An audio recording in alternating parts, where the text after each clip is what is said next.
উপস্থিত বৈঠকের দিনই মুসলিম ভাই বোন, আপনাকে অনুরোধ জানাচ্ছি, পরিবারের আলোচনাতে অনেক কথা হয়েছে, কাপুরুষের পরিচয় দিয়ে জীবন কাটায়েন না।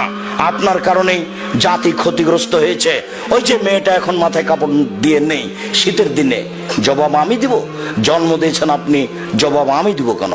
কাপুরুষের পরিচয় দিয়ে জীবিকা নির্বাহ করেন, জবাব আমি দিব কেন? কেন আমি দিব? রাসূল সাল্লাল্লাহু আলাইহি সাল্লাম বলেন, মান ওয়ালাদা ওয়ালাদুন ফালইহসান ইসমাহু ওয়াদাবাহু। কারো যদি ছেলে মেয়ে জন্ম নেই, তাহলে তার বাপকে সুন্দর নাম রাখতে হবে। নাম রেখেছেন আহমদ আর লিটন বলে ডাকেন, লজ্জা হয় না? শরম হয় না? কে বলেছে আপনি শিক্ষিত মানুষ? বল হিসাব আপনি শিক্ষিত মানুষ নন। আপনারই কলম ওইটা। কোনটা? ওই যে শিক্ষা বনাম জাহেলিয়াত বইয়ে দেওয়া আছে একটা কলম, আপনি দেখেন, যেটা 1-2 এর বইয়ে আছে, যে একদিকে আছে বিড়াল, বইয়ের পাতাতে বিড়ালের সামনে আছে একটা বই, আর একদিকে আছে কুকুর, কুকুরের সামনে আছে একটা বই, আর মধ্যে আছে মোমবাতি। মানে মোমবাতি জ্বালিয়ে কুকুর আর বিড়াল পড়ছে। মোমবাতি জ্বালিয়ে যদি কুকুর বিড়াল পড়ে, তাহলে লেখককে হায়ানা না অন্য কিছু? ওই লেখক নিজেকে যেন মানুষ মনে না করে। বল হিসাব আমি তাকে অপমান করতে আসিনি। শিক্ষা বনাম জাহেলিয়াত বইটা পড়ে দেখুন। শিক্ষা বনাম জাহেলিয়াত বইটাতে বলা আছে 1 থেকে 10 পর্যন্ত এই লেখককে নাকচ করা হয়েছে। এ লেখক নয়। ভুল হিসাব। ঠাকুর যতই খারাপ হোক, ঠাকুরের বইটা পড়া দরকার ছিল, গুচ্ছ গল্প। তাহলে আপনি কিছু বুঝতে পারতেন যে আমাকে 2 কলম লিখতে হবে, এটা কিছু লেখা দরকার। কি হতে পারে? কেন না আহমদ লিটন বলে ডাকবে? কেন? কোন কারণে ডাকবে? অযোগ্য পিতা 16 ডিসেম্বরের চেয়ারে বসে আছেন, আর মেয়ে ক্লাস 10-এ পড়ে নাচছে 16 ডিসেম্বরে। বাপে দেখছে মেয়ে কেমন নাচে। এই বাপও যদি শিক্ষিত হয়, তাহলে মূর্খ মানুষকে। শুনুন সম্মানিত দিনী ভাই বোন, ওই যে মেয়ে মাথায় কাপড় দিয়ে নেই, জবাব আমি দিব। শিষ্টাচার আমি শিখাবো। বাপ আপনি, শিষ্টাচার আপনি শিখাবেন। ওর মাথায় নাই কাপড় নেই কেন? এটা কোন শিষ্টাচার? আমি কেন শিখাবো তাকে? জন্ম দিয়েছেন আপনি, শিখায়েন আপনি।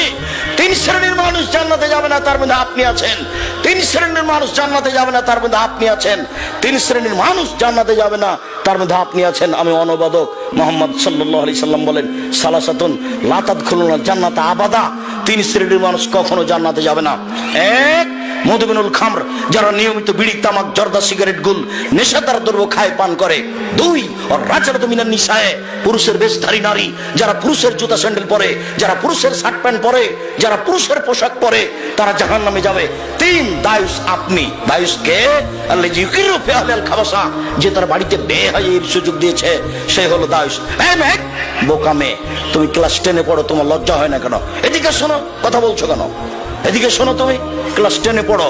যেদিন ক্লাস 8-এ উঠেছিলে, সেদিন তোমার হাইজ হয়েছিল, তোমার বিবাহ হলে 2টা বাচ্চা হতো, তুমি 2 ছেলের মা। তোমার মাথায় কাপড় নেই মানে? বাপ বেটিকে লজ্জা বেঁচে খেয়েছ? জাতির ক্ষতি করে জান্নাত কেনার চেষ্টা করো না বাপ বেটি। শোনো, তোমাকে বলছি, তোমার বাপকে বলছি, আমার উপরে রাগ করলে কিছু আসে যায় না। আমি এই কথা বলিনি, আমি অনুবাদক মাত্র। মুহাম্মদ সাল্লাল্লাহু আলাইহি সাল্লাম আজ থেকে 1450 বছর পূর্বে তোমার বাপের কথা বলে গেছে। আমার বলার কি আছে এখানে? আমার রাগ করার কি আছে তোমার উপরে? মুহাম্মদ সাল্লাল্লাহু আলাইহি সাল্লাম যখন কথা বলতেন, যা খাতাবা, যখন তিনি বক্তব্য দিতেন, আমরা তাই না, তার 2 চোখ লাল হয়ে যেত, অস্তাদা গালাহু, তার রাগ বেশি হয়ে যেত, ওয়ালা সাউতুহু, তার কণ্ঠ উঁচু হয়ে যেত, কান মন জোরে যায়, যেন তিনি সৈন্যদলকে ধমক দেখাচ্ছেন। কণ্ঠস্বরে তিনি বক্তব্য করেননি। আমি আব্দুর রাজ্জাক বিন ইউসুফ 20 বছর থেকে বলে আসছে, কণ্ঠস্বরে বক্তব্য জায়েজ নাই। কোন মায়ের বেটা একটু বলে না কেন যে চলবে? এই বোকা মেয়ে, তোমাকে বলছি, তোমাকে অপমান করতে আসিনি আমি, তোমার বাপকে আমি অপমান করতে আসিনি, তোমার জাতিকে আমি অপমান করতে আসিনি। আমি তোমাকে মূল্যায়ন করি। তুমি বলো এটা কোন আদর্শ? তোমার মাথায় কাপড় নেই কেন? কাপুরুষের মেয়ে তুমি। তোমার বাপ বিবাহ করে ভুল করেছে। তোমার বাপকে রাসূল সাল্লাল্লাহু আলাইহি ওয়াসাল্লাম বিবাহ করতে নাকচ করেছেন। রাসূল সাল্লাল্লাহু আলাইহি ওয়াসাল্লাম বলেছেন কন্ট্রোল ক্ষমতা না থাকলে বিবাহ করতে হবে না। রাসূল সাল্লাল্লাহু আলাইহি ওয়াসাল্লাম বলেছেন কন্ট্রোল ক্ষমতা না থাকলে বিবাহ করতে হবে না। তিনি বলছেন, ইয়া মাশারা শাবাব, হে যুবকদল, মান ইসতাতা মিনকুল বাত ফালিয়াতাজাওয়াজ, যাদের কন্ট্রোল ক্ষমতা আছে, যাদের মোহর ক্ষমতা আছে, যাদের বাড়ি তৈরি করার ক্ষমতা আছে, যাদের মেহমানের বসার জায়গার ক্ষমতা আছে, যারা পুরুষত্ব রাখে, চোখ যেভাবে ঘুরে বউ সেভাবে চলে, চোখ যেভাবে ঘুরে বউ সেভাবে চলে। এরকম পুরুষত্বের যার ক্ষমতা আছে, কন্ট্রোল ক্ষমতা আছে, সে যেন বিবাহ করে। ও যদি না পারে ফালে বিশ্রাম, তাকে রোজা রাখতে হবে। ফেনা হলো বেজা, রোজাই হচ্ছে তার যৌবনকে দমন করার মাধ্যম। ও বিবাহ করতে পাবে না। তোমার বাপ কাপুরুষের পরিচয় দিয়েছে, যার কারণে তুমি ক্লাস 10-এ পড়ার পরেও এখন মাথায় কাপড় দিয়ে না বসে আছো। দেওনি তুমি। দেখো তোমার মা এখন বসে আছে ছোট ব্লাউজ পরে। তোমার মায়ের পেট তোমার চাচা দেখে, তোমার গ্রাম্য লোক দেখে, সবাই দেখে। তোমার মায়ের পেট ফিরি জাতি দেখে, মোহর দিয়েছে তোমার বাপ, আর জাতি তোমার মায়ের পেট ভোগ করে। তোমার মাকে খারাপ লাগে না? তোমার বাপকে খারাপ লাগে না? তোমার বাপের একটু লজ্জা হয় না? তোমার বাপের একটু শরম হয় না? তোমার বাপের একটু ইতস্তবোধ নেই? তোমার বাপের একটু আত্মমর্যাদা নেই? আমাদের বইরাকে যদি কেউ এরকম ভাবে দেখে নেয়, তাহলে তো অজ্ঞান হয়ে যাবো আমরা। কই তোমার বাপকে কিছু খারাপ লাগে না? তোমার বাপের আত্মমর্যাদা বলে কোনো জিনিসই নাই। তোমার বাপ নিজেকে মুসলমান মনে করে না, পশু প্রাণীর মতো মনে করে। সম্মানিত দিনী ভাই বোন, বলছিলাম এখানে আরেকটা কথা আপনাকে বলে রাখছি। এই ছেলে, যারা আপনারা দাঁড়িয়ে আছেন আমাকে দেখতে পাচ্ছেন না, কিছুক্ষণ সময় এক পায়ে হলে দাঁড়িয়ে থাকেন। পেশাব পায়খানার প্রয়োজন হলে যাবেন না। আমি অল্প সময় পরে আপনার কাছ থেকে আমি কথা গুটিয়ে নিচ্ছি। অল্প কয়েক মিনিট অপেক্ষা করার জন্য অনুরোধ জানাচ্ছি। সম্মানিত দিনী ভাই বোন, প্রসঙ্গ পরিবর্তন করে একটু বলছি, আপনাকে বলছি। সম্মানিত দিনী ভাই, আপনাকে বলছি, আপনাকে বলছি, উপস্থিত বৈঠকের মুসলিম বোন, আপনাকে বলছি, আপনি একটু খেয়াল করেন। কারোর সাথে কথা বলছেন নাকি? এদিকে কান করেন, কথা বলছেন কেন? ঢং ঢং করে এসেছে, আবার ঢং ঢং করে চলে যাচ্ছে। আপনাকে আমি বলে আসিনি যে অন্তত আমি আব্দুর রাজ্জাক বিন ইউসুফ আসলে আপনার স্ত্রীকে বলে আসবেন, দেখো খালেদা, যাবা চুপ বসে থাকবা, আরেকজন মহিলা যদি তোমার গায়ের উপর দিয়ে চলে যাই, তুমি মুখ খুলবা না, আমাকে অপমান করিও না। আব্দুর রাজ্জাক সাহেব এসেছে, একটু আঁচ করলে আমাকে জাতির সামনে খাটো করবে। আপনাকে আমি অনেক সম্মান করি, জাতির সামনে আমি আপনাকে খাটো করতে আসিনি। কিন্তু আপনার স্ত্রী ঢং ঢং করে গল্প করতে করতে এসেছে, আবার চলে গেছে। তার বাড়িতে হাইকোর্ট আছে না জজ কোর্ট আছে? সে চলে গেল কেন যাবে? এই প্রোগ্রামের জন্য কয়েক বছর থেকে ঘুরছে, এবং এর জন্য কত প্রস্তুতি, কত টাকা পয়সা খরচ, আমি কত কষ্ট করে এসেছি। আমি সকাল 8টায় ঢাকা বিমানবন্দরে পৌঁছেছি, আর বিমানে উঠেছি 12:30টায়। তাহলে 4.5 ঘন্টা আমি এক পায়ে ওখানে বসে দেখেছি। বিমান থেকে নেমে আমি বাসায় পৌঁছে 2টায় বাসায় পৌঁছে, বাসা থেকে কয়েক মিনিট দেরি করে বাইরে গেছি। কত পুরুষ নারী অপেক্ষা করছে, তাদের সাথে আমি কথা বলেছি 5টা পর্যন্ত। 5টা আমি গাড়িতে উঠেছি, গাড়িতে উঠে আপনার এখানে এসেছি। আমি আপনার জন্য এসেছি, আপনি কোন লজ্জায় বাড়ি চলে গেলেন? আপনি আমাকে কি দেখাতে চাচ্ছেন? আপনার স্বামী কয় টাকার মালিক? আপনার স্বামী কয় টাকার মালিক? আপনি বা কয় টাকার মালিক? আপনি চলে যাবেন কেন? আপনি একজন মুসলমানের মেয়ে, আপনার জন্য আমি এসেছি। আপনাকে আবার সতর্ক করছি, জীবনে কোনোদিন আমি আব্দুর রাজ্জাক বিন ইউসুফ চলে আসলে দয়া করে, আপনি তো আসবেনই, হিন্দু পুরুষ নারীকে আসতে হবে। আমি তার কিছু না কিছু উপকার করবো ইনশাআল্লাহ। আল্লাহ, আল্লাহর কসম, আল্লাহ, আল্লাহর কসম, আমি কোনোদিন জাতিকে ফাঁকি দিনি।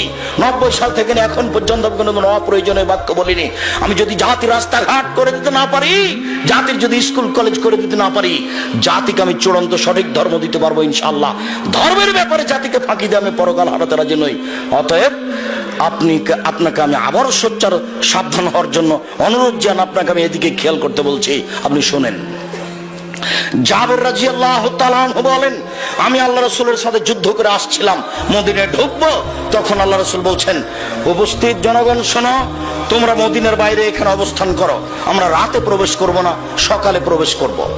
তখন আমি জাবের বললাম, আল্লাহর নবী, আমি নতুন বিবাহ করেছি, আমাকে বাড়ি যেতে অনুমতি দেন। তখন আল্লাহ রাসূল বলতে লাগলেন, ও আচ্ছা আচ্ছা আচ্ছা আচ্ছা, বিকরানান সাইয়্যিব। জাবের, তুমি কুমারী মেয়ে বিবাহ করেছো না তালাক প্রাপ্তা মেয়ে বিবাহ করেছো? তখন জাবের বলছেন, সাইয়্যিব, আমি তালাক প্রাপ্তা মেয়ে বিবাহ করেছি। তখন আল্লাহ রাসূল বলছেন, হাল্লা বিক্রাম তুলাইবকা, তুমি অবিবাহিতা মেয়ে কেন বিবাহ করলে না? তুমি তার সাথে খেলতে, ও তোমার সাথে খেলতো। কুমারী মেয়ে কেন বিবাহ করলে না? তুমি তার সাথে খেলতে, ও তোমার সাথে খেলতো। আল্লাহ রাসূল এই পর্যন্ত বললেন। এবার জাবের রাদিয়াল্লাহু তাআলা কি বলছেন শোনেন। আল্লাহর নবী, এটুকু আপনার সাথে জরুরি কথা। আল্লাহর নবী, আমার বাপ 6 জন মেয়ে রেখে উহুদের যুদ্ধে শহীদ হয়েছেন। আমার বাপ আমার 6 জন বোন রেখে দুনিয়া থেকে বিদায় হয়েছেন। আমি জাবের আমার বোনদের বয়সের মেয়েকে আমি বিবাহ করতে চাইনি চারটা কারণে। আমার বোনদের বয়সের মেয়েকে আমি বিবাহ করতে চাইনি চারটা কারণে। এক, লে তোয়ার দেবা হুন না, আমার বউ যেন আমার বোনদেরকে শিষ্টাচার শিখাতে পারে। তুমি যখন মাথায় কাপড় দিয়ে না দিয়ে বসে আছো, বলো এটা কোন শিষ্টাচার? এই বলো, এই ছেলে তোমাকে বলছি, তোমাদের একটা বাড়িতে গাভী আছে, গাভীটা যখন রাতে গোহালে নিয়ে যাও তখন গাভীটা কি সালাম দেয়? গাভীটা সালাম দেয়? দেয় না। তুমি যখন বাড়িতে ঢোকো তখন তুমি সালাম দাও? তুমিও দাও না। তাহলে ঠিকই আল্লাহ বলছেন, বুঝে না ওরা অন্তর আছে, বুঝে না, দেখে না ওরা চক্ষু আছে, দেখে না, শোনে না ওরা কান আছে, শুনে না। উলাইকা কালানাম, তারা পশু প্রাণীর মতো, তারা গরু ছাগলের মতো, তারা কুকুর শ্রীগালের মতো, ভালো আজান বরং তার চেয়ে খারাপ। আপনি পশু প্রাণীর চেয়ে খারাপ। পশু প্রাণী সালাম দিয়ে ঢোকে না, আপনিও সালাম দিয়ে ঢোকছেন না, এটা কোন শিষ্টাচার?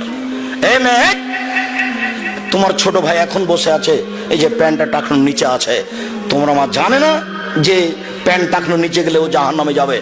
তোমার মা কি শিক্ষা অর্জন করেছে? এটা কোন আদর্শ? বলো বলো। তোমার ছোট ভাই সব সময় বাম হাতে গিলাস ধরে পানি পান করে, তোমার মা কিছুই বলে না, বলো কোন শিষ্টাচার? এক, আমার বউ আমার বোনদের শিষ্টাচার শিখিয়ে দিবে, এই জন্য আমি বেশি বয়সের মেয়ে বিবাহ করেছি। দুই, বলে তুয়াল্লেমা হন না, আমার বউ তাদেরকে বিদ্যে শিখিয়ে দিবে, সেই জন্য বেশি বয়সের মেয়ে বিবাহ করেছি। তিন, বলে তুরাজ্জেলা হন না, আমার বউ তাদের মাথার চুল চিরুনি করে দিবে, সুন্দর করে পরিপাটি করে রাখবে, সেই জন্য বেশি বয়সের মেয়ে বিবাহ করেছি, তালাক প্রাপ্ত মেয়ে। চার, বলে তাকুমা আলাইহিন না, আমার বউ আমার বোনদের উপরে সবসময় পাহারাদার, সব সময় বোনদেরকে চোখের উপরে রাখবে। মা কাকে বলে আপনাকে আমি বুঝাতে পারলাম না। আপনার স্ত্রী তো ভালো রান্না করতে পারে, তার জন্য আপনি পাগল হয়ে গেছেন যে বউ আমার খুব ভালো। আপনার বউ যে আপনার বাচ্চাদের পাহারাদার, সেটা তো কোনোদিন বুঝতে পারলেন না। যদি পাহারাদার হয় তাহলে আজকে নামাজ পড়তে গেল না কেন মসজিদে? যদি পাহারাদার হয় তাহলে প্যান্টটা টাকানোর নিচে আছে কেন? যদি পাহারাদার হয় তাহলে বাম হাতে চা খায় কেন? যদি আপনার স্ত্রী পাহারাদার হয়, আপনার মেয়ে এখন মাথায় কাপড় দেয়নি কেন? কে জবাব দিবে? আমি জবাব দিব? আপনার স্ত্রী চাপানো মৌজের ভাষাতে হস্তিনী মহিলা, একে তালাক দেওয়াই ভালো, তবে আমি তালাক দিতে আদেশ করি।